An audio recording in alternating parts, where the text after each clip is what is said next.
శ్రీ గురుభ్యో నమః. శ్రీమాత్రే నమః. మన సనాతన భారతీయ సంస్కృతిలో వివాహ వ్యవస్థ అనేది అద్వితీయమైన గృహస్థాశ్రమ ధర్మం.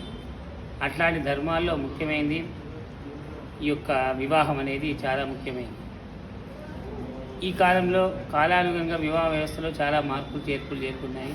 కానీ శాస్త్రంలో వివాహానికి ఒక వయసు నిర్ణయించబడింది.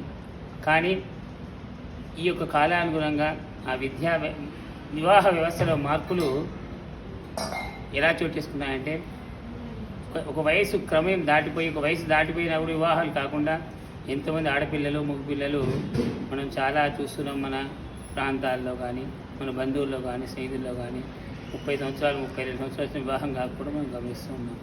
దాని మూల కారణం ఏంటంటే జాతకరీత్యా కుజదోషాలు, కాలసర్పదోషాలు, అట్లానే జాతకాలు పరంగా గ్రహ వ్యవస్థ వల్ల ఉన్నాయి. కానీ చాలామంది విశ్వసించకపోవచ్చు. కానీ మంచి ధనం ఉండి, మంచి విద్య ఉండి, సంపద అన్నీ ఉండి, అందం ఉండి కూడా వివాహం కావడానికి కారణం ఏంటనేది మనం చెప్పలేకపోతున్నాం. దానికి మూల కారణం మెయిన్గా వివాహానికి కుజదోషం అనేది మూల కారణం. కుజదోషం ఉన్న వ్యక్తులకు వివాహం ఆలస్యం కావడం సమంజసంగా ఉంటుంది చెప్పుకోవచ్చు. కానీ మనం దానికి చాలా అన్ని పుస్తకాలు శాస్త్రాలను కూడా విశదీకరించే కుజదోష పరిహారానికి మన లలితా అమ్మవారి దేవాలయంలో, ఈ శివరామాంజనేయ స్వామి దేవాలయంలో లలితా అమ్మవారి రూపము కాత్యాయని రూపంగా భావించి ఈ యొక్క కాత్యాయని వ్రతం అనేది ప్రారంభం చేయడం జరిగింది.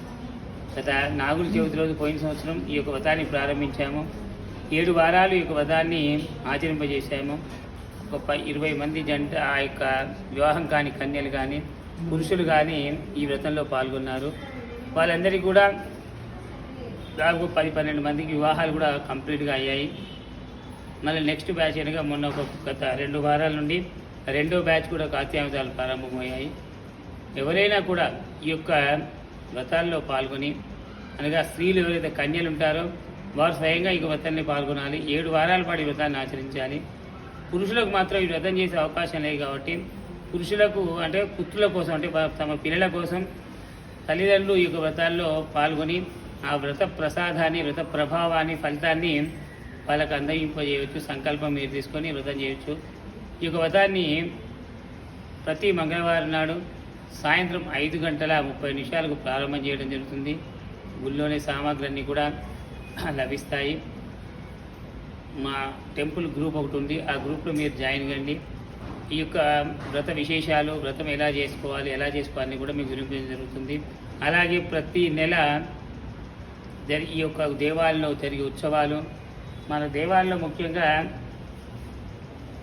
7 దేవాలయాలే, వారానికి సరిపడా దేవాలయాలే. ఎలాగంటే సోమవారం నాడు పరమేశ్వరుడు, మంగళవారం నాడు సుబ్రహ్మణ్య స్వామి, బుధవారం నాడు విఘ్నేశ్వరుడు, గురువారం రామచంద్ర స్వామి, శుక్రవారం కార్తీకేయ లలితా పరమేశ్వరి అమ్మవారు, శనివారం ఆంజనేయ స్వామి, ఆదివారం కాలభైరవ స్వామిగా 7 రోజులు సరిపడా మన దగ్గర దేవాలయాలు విరాజిల్లుతూ ఉన్నాయి.